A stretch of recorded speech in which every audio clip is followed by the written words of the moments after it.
जय भीम, जय भारत, जय संविधान,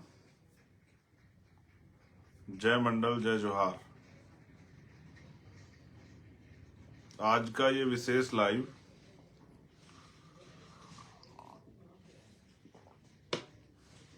दो तीन महत्व विषयों को लेके है, जो महत्वपूर्ण विषय हैं उनको लेके। और मैंने इस महसूस किया कि ये समय ऐसा है कि सभी लोग, जो नॉर्थ के लोग हैं जहां पर इस समय सर्दी है, वो अपने घरों में बिस्तरों में पहुंच जाते हैं और अपनी समय का सदुपयोग वो इस लाइव को सुनकर और इस लाइव में मेरे द्वारा जो बातें कही जाएंगी उनको जानकर अमल में लाके कर सकते हैं। सम्मानित बहुजन समाज के बहनों भाइयों, मेरे सम्मानित बुजुर्गों, छोटे भाइयों, छोटी बहनों, आज का ये विशेष लाइव संविधान सभा को लेकर है। उसके साथ साथ कुछ और बातें भी मुझे आज बहुजन मिशन मूवमेंट के साथियों से कहनी है। और ये सब बातें, इन सब बातों की अहमियत है।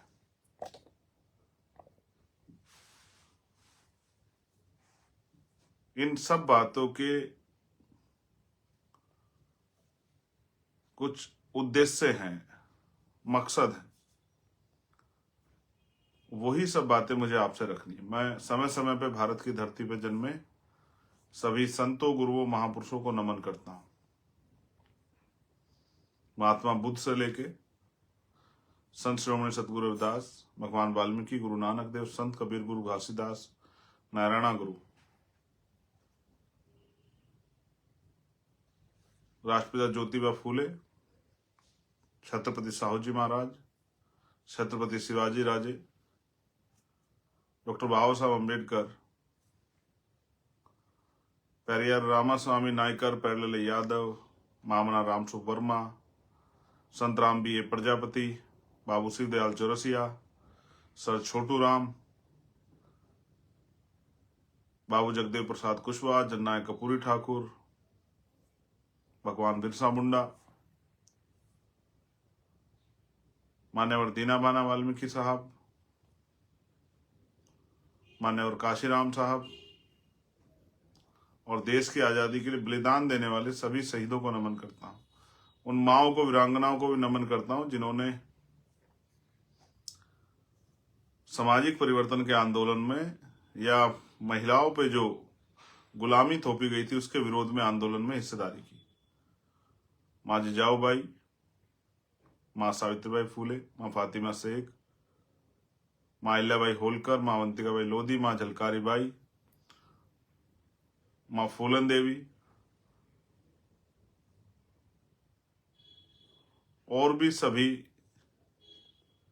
जो वीरांगनाएं हुई, माँ रमाबाई हूं, मैं उन सबको भी नमन करता हूं। ये वो सब महान मूर्तियां हैं जिनका हमारे जीवन में ऋण है, कर्ज है जिनका हमारे ऊपर। बहुत सारे और भी महापुरुष हैं जिनका योगदान है। सभी के नाम बारी बारी लेने में असमर्थ हूं, लेकिन ये विशेषकर वो महान विभूतियां हैं जिनमें चौधरी चरण सिंह जी भी हैं, जिन्होंने अपने जीवन का एक बहुमूल्य समय कमजोर, हक वंचित, किसान, नौजवान, कमेरा, मेहनतकश महिलाओं की तरक्की के लिए लगाया और उन्होंने समाज को दिशा दी। किसी को, महापुरुष को जानने के लिए उसकी जाति की जरूरत नहीं है, उसके कर्मों को, उसके कार्यों को अगर आप पढ़ोगे तो शायद आपको एहसास हो जाएगा कि वो क्या चाहते थे। आज का तो समय जाति का समय है, धर्म का समय है। हम जाति के आधार पर नेता बनाते हैं और जाति के आधार पर नेता मानते हैं। हम कर्म के आधार पर ना नेता बनाते हैं, ना कर्म के आधार पर नेता मानते हैं। बहुजन समाज के लोगों को तो आदत है, मेरे एक साथी कहते हैं कि चींटी चींटी के पीछे चलती है और भेड़ भेड़ के पीछे चलती है। यानी कि जो पशु हैं, बकरी है, चींटी है, भेड़ है, उनमें भी यूनिटी है, वो एक दूसरे के पीछे चलती है। लेकिन बहुजन समाज के लोग क्या तो मनु के सिद्धांत को मानने वाले मनुवादियों के पीछे चलते हैं, उसमें अपने आप को गौरवान्वित महसूस करते हैं, या अलग अलग चलते हैं, उसमें अपने आप को गौरवान्वित महसूस करते हैं, एक दूसरे के पीछे नहीं चल सकते। जबकि वो चींटियां भी एकता की शक्ति को समझती है। सम्मानित प्यारे साथियों, पूरे देश से बहुजन समाज के जुड़े नौजवान भाइयों बहनों,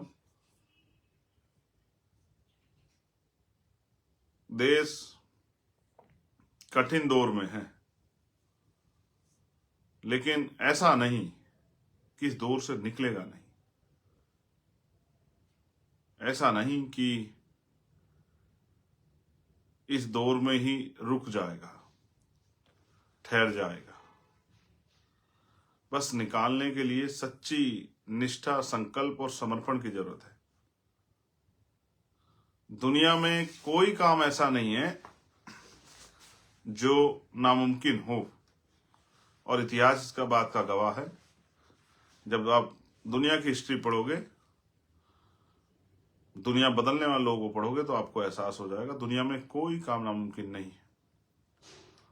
और किसी माँ के पेट से कोई योद्धा जन्म नहीं लेता। संघर्ष, उसकी मेहनत, उसका त्याग, उसका समर्पण, उसकी ईमानदारी उसको योद्धा बनाती।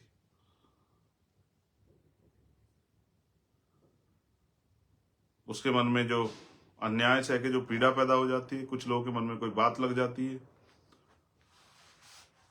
कोई परिवर्तन के लिए कुछ करता है। आज मैं बहुजन समाज के लोगों में बड़ी निराशा देख रहा हूं। दिल्ली के साथियों से मैंने बात की तो उनमें भी थोड़ी सी निराशा थी, मगर उन्होंने मुझे एक आशा दी। उन्होंने कहा, भैया 22 तारीख को संविधान सभा बुलाएंगे। इस तारीख को जरा सा आप गौर कीजिए। बहुजन समाज के लोगों से मेरा आग्रह है, वैज्ञानिक दृष्टिकोण रखने वाले, तार्किक दृष्टिकोण रखने वाले और मानवता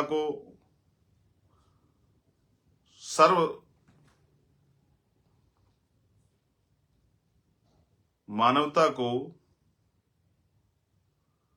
सबसे महत्वपूर्ण धर्म मानने वाले, इंसानियत को सबसे महत्वपूर्ण धर्म मानने वाले उन सभी साथियों से मैं कहना चाहता हूं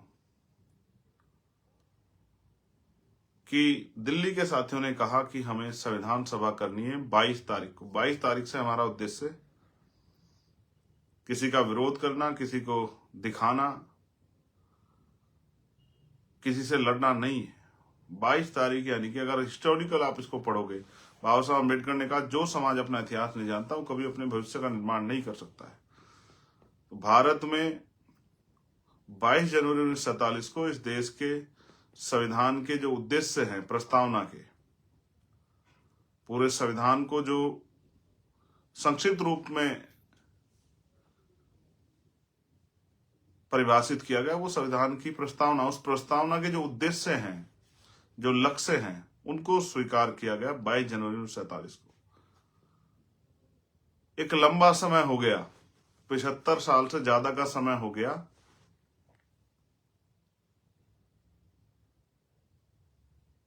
संविधान को अपने स्वरूप में आए, और अभी तक हम इस चर्चा के लिए संविधान सभा ने बुलाई कि हम चर्चा करें कि जो संविधान के लक्ष्य थे, उद्देश्य थे, उन पर अभी 75 साल के लगभग हम कहां तक पहुंच पाए। क्या अवसर की समता मिल पा रही है? समता मूलक समाज बन पाया है? धर्म के आधार पे, धन के आधार पे जो गैर बराबरी वो खत्म हो गई है। सभी को अपने धर्मों को मानने के लिए जो उपासना की स्वतंत्रता, प्रतिष्ठा और अवसर की समता का जो सिद्धांत था, वो कहां तक पहुंच पाया है? और वो जो पहली लाइन, हम भारत के लोग, क्या वास्तविकता में हम सब लोग भारत के लोग बन पाए हैं? क्योंकि राष्ट्र का जो सपना था, वो दीवारें नहीं थी। क्या भारत में व्यक्ति की कदर जाति से ऊपर उठ के, धर्म से ऊपर उठ के अभी तक हो पाई है? और क्या भारत उन ऊंचाइयों को छू रहा है जिन ऊंचाइयों को छूने के लिए भारत की, एक आजाद भारत की कल्पना की गई थी? हम भारत के लोग, क्या भारत के लोग जागरूक हो पाए हैं?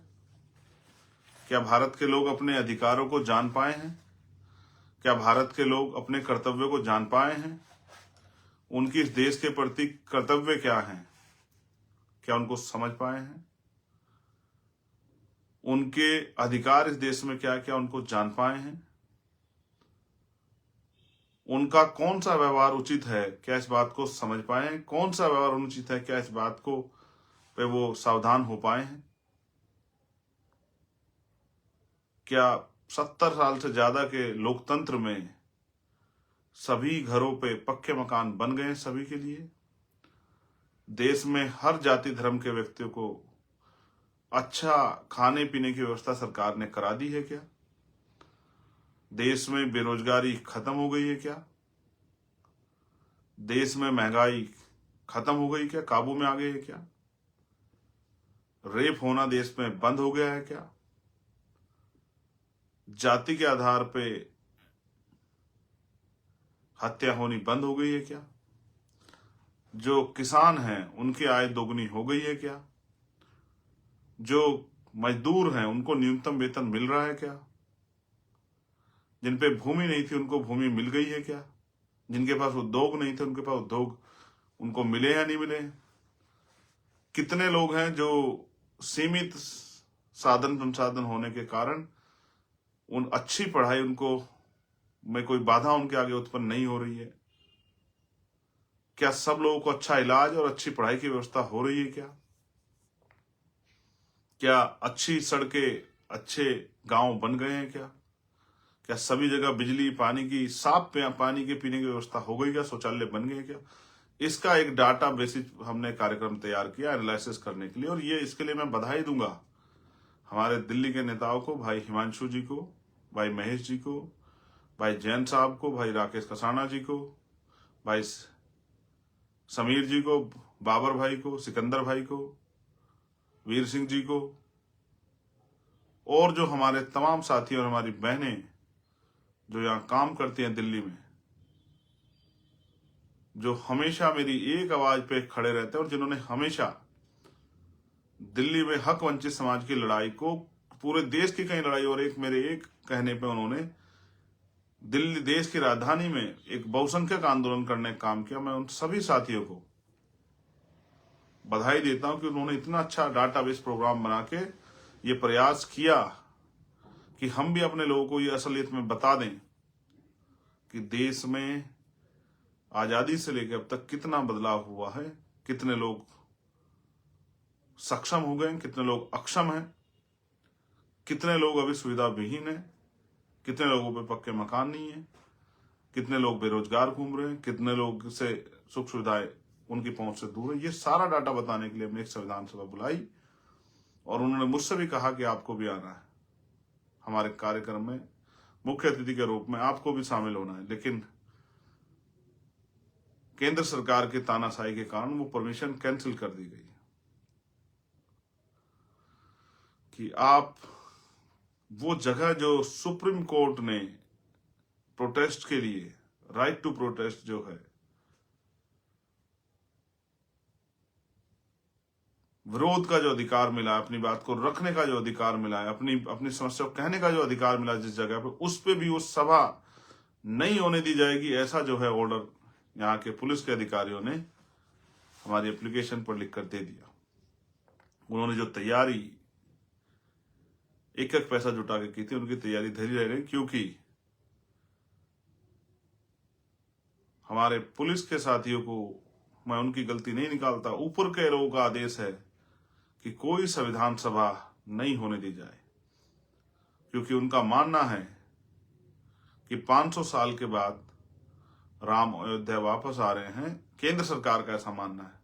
और मुझे बड़ी खुशी है इस बात की कि अयोध्या में जो कार्यक्रम हो रहा है और जब वहां प्राण प्रतिष्ठा हो जाएगी, राम स्थापित हो जाएंगे, तो इस देश की भूखमरी, इस देश की बेरोजगारी, इस देश में जाति के आधार पर, क्योंकि शायद वो तो जाति को नहीं मानेंगे, वो जो अपने मंदिरों में दलितों के, आदिवासियों के, पिछड़े वर्गों के लोगों के घुसने पे पाबंदी नहीं लगाएंगे, वो तो जाति के आधार पर जो हिंसा हो रही है, वो तो शायद हिंसा करने वालों को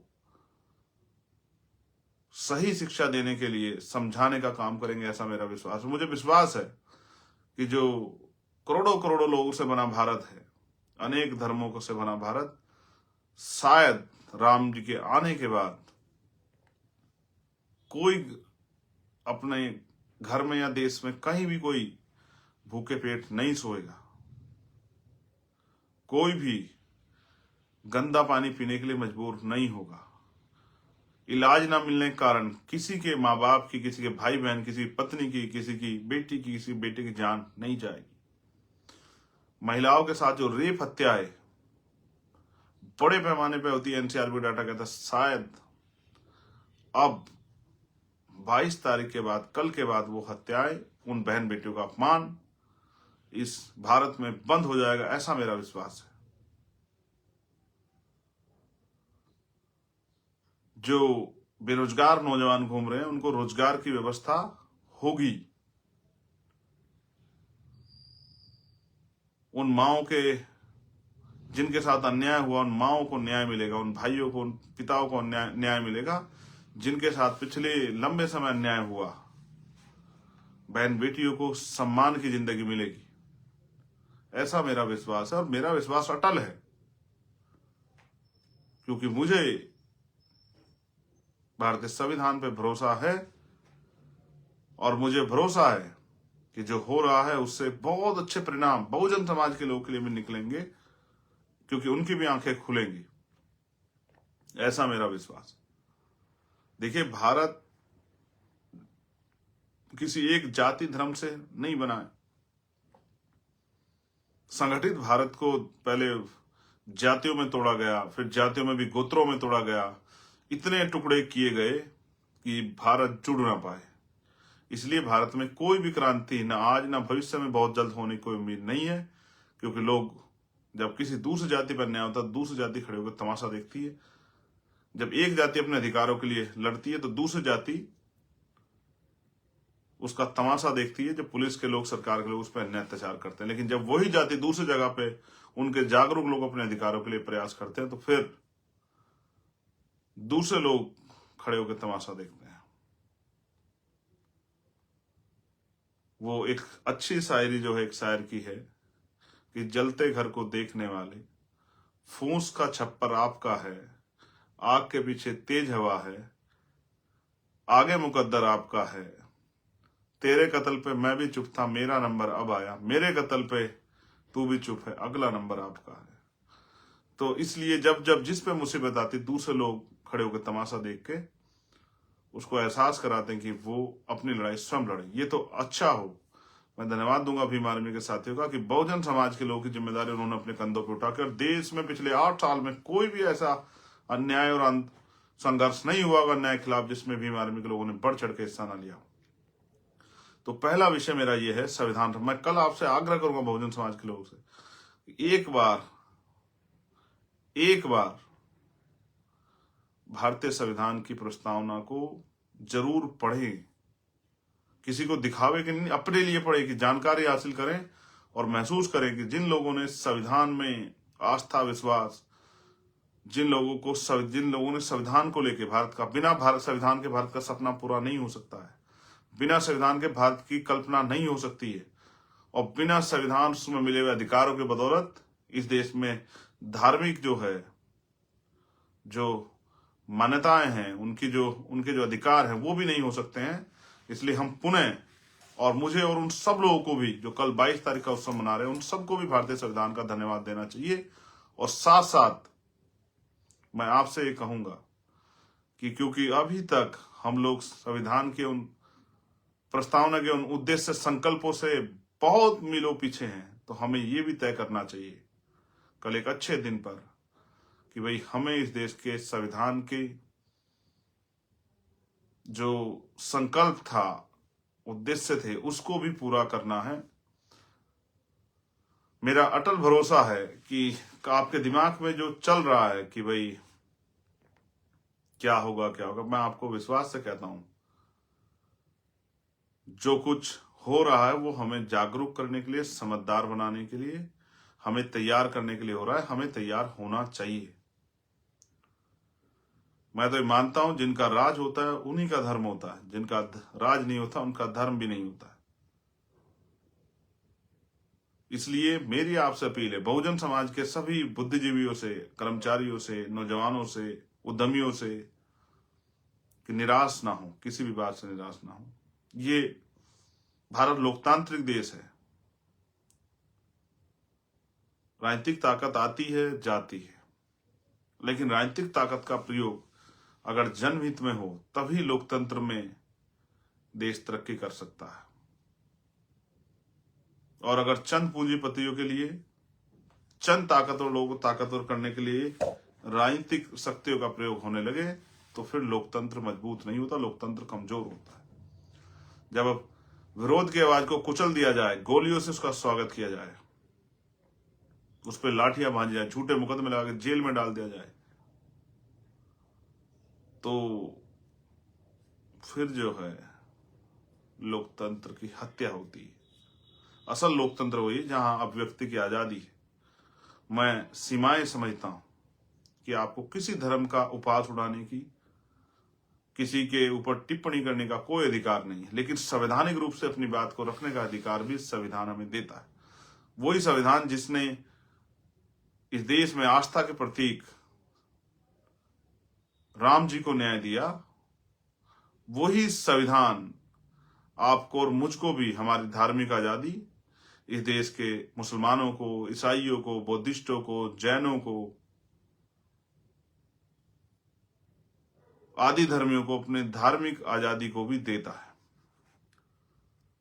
और फिर मैं कहूंगा, बाबा साहब अम्बेडकर ने कहा कि सिर्फ विरोधी होने के नाते विरोध करना, मैं इससे सहमत नहीं हूं। मैं बिल्कुल इससे सहमत नहीं हूं कि अगर हम किसी के विरोधी हैं तो उसका इस बातें विरोध करें कि जो सही हो उस पर विरोध करें। मैं सिर्फ आपकी आंखें इसलिए खोलना चाहता हूं कि आप हालातों को समझिए। इस देश में सरकारी नौकरियां खत्म है, महंगाई कमर तोड़ रही है।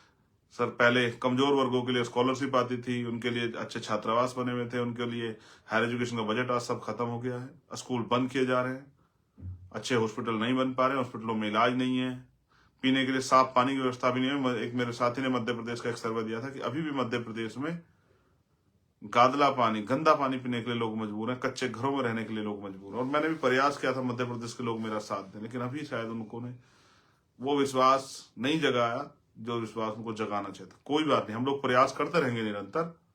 एक सबसे बड़ा मसला ईवीएम का, तो मैंने कहा कि राजा की जान तोते में है। अब उस तोते से भी, उस तोते को भी ठीक करके भारतीय लोकतंत्र की व्यवस्था करने का समय आ गया है। और फरवरी में हम लोग एक बड़ा, अभी जल्दी हम लोग एक नेशनल मीटिंग बुला के फरवरी में एक बड़ा डिसीजन लेंगे और जनमत जुटा के एक बड़ा आंदोलन, अनिश्चितकालीन आंदोलन हम लोग दिल्ली में जंतर मंतर या रामलीला मैदान पर, जहां भी उपयुक्त होगा वहां करना शुरू करेंगे। और एक एक चीज फैक्ट के साथ लोगों के सामने रखेंगे किस तरह से लोगों की वोटों की चोरी हो रही, और इससे बचाव सिर्फ हम पे सिर्फ समस्या नहीं है, इसका रोकथाम, इसको फेयर करने की व्यवस्था भी हम पे है।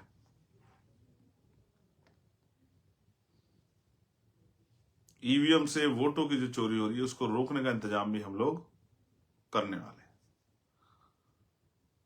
इसका संघर्ष तो इसके खिलाफ हम करेंगे, लेकिन लाभ इसका सभी लोगों को मिलेगा जो चाहते हैं कि लोकतंत्र जिंदा रहे, जो चाहते हैं लोगों की जो वोट का अधिकार है, जनता के द्वारा जनता का शासन है, वो जनता का शासन ही बने। तो ईवीएम पे मैं अगली बार अपनी पूरी बात रखूंगा, पूरी तथ्यों के साथ, और जल्द ही कमेटी की मीटिंग में हम लोग डिसीजन देंगे कब हम लोग अनिश्चितकालीन आंदोलन शुरू करेंगे, जैसा कि मेरा सुझाव है कि ये होना चाहिए देश के लोकतंत्र को बचाने। अभी मेरा आपसे आग्रह है कि आप आशावादी बनिए, उम्मीदवादी बनिए और अपने इतिहास को याद कीजिए कि हमने कहाँ से शुरू किया था। हमने वहां से शुरू किया जब हम पे एक गज जमीन नहीं थी, और हमने वहां से शुरू किया जब हमें पढ़ने का और मत देने का अधिकार भी नहीं था। क्या लोग अपने वोटों के प्रति जागरूक हैं?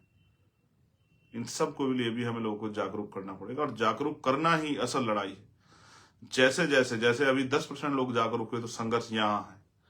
जिस दिन 50% लोग जागरूक हो जाएंगे, देखिए संघर्ष कहाँ होगा। और जिस दिन 100% लोग जागरूक होंगे, उस दिन इस देश में, ये देश संविधानवादी देश हो जाएगा, मानवतावादी देश हो जाएगा, और किसी भी तरह की भ्रष्टाचार, चोरी, लूटपाट और अपराध की कोई गुंजाइश भ्रष्टाचार की नहीं रहेगी।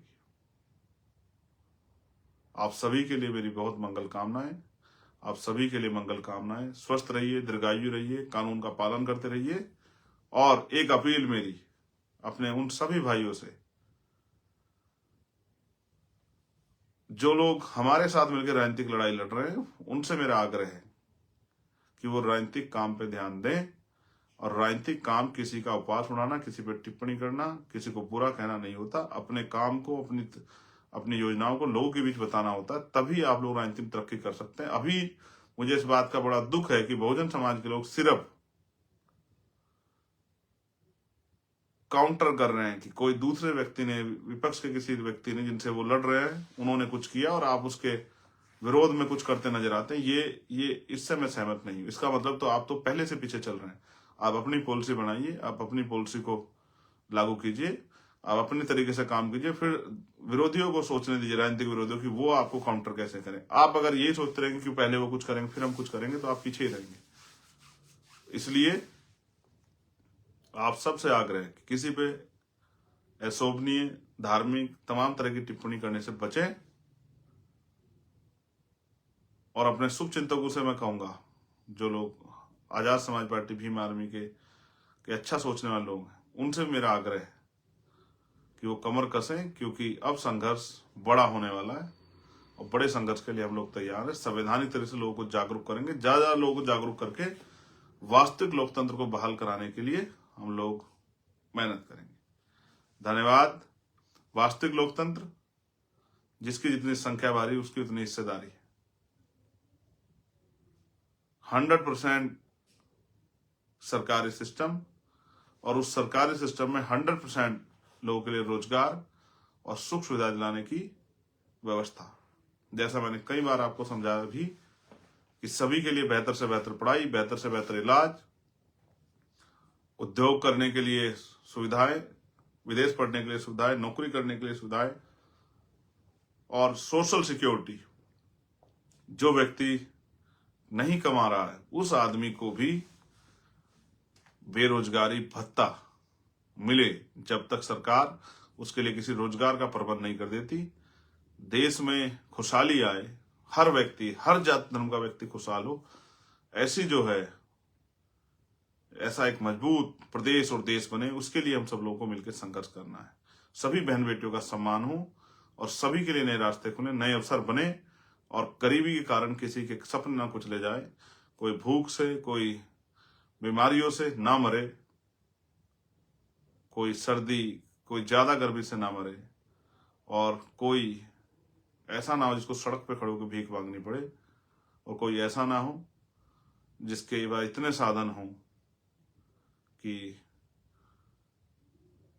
उसके लिए लोगों के जीवन का कोई मोल ना हो। बहुत बहुत धन्यवाद। जय भीम, जय भारत, जय मंडल, जय जोहार, और आप सभी के लिए मंगल कामनाएं। भारतीय संविधान जिंदाबाद। हम सबको मिलकर भारतीय संविधान के लक्ष्य और उद्देश्य को स्थापित करना है, इस देश के संविधान को पूर्ण रूप से लागू कराना है, और समतामूलक समाज बना के अखंड भारत, सम्राट अशोक के सपनों का भारत बनाने के लिए हमें काम करना है। धन्यवाद।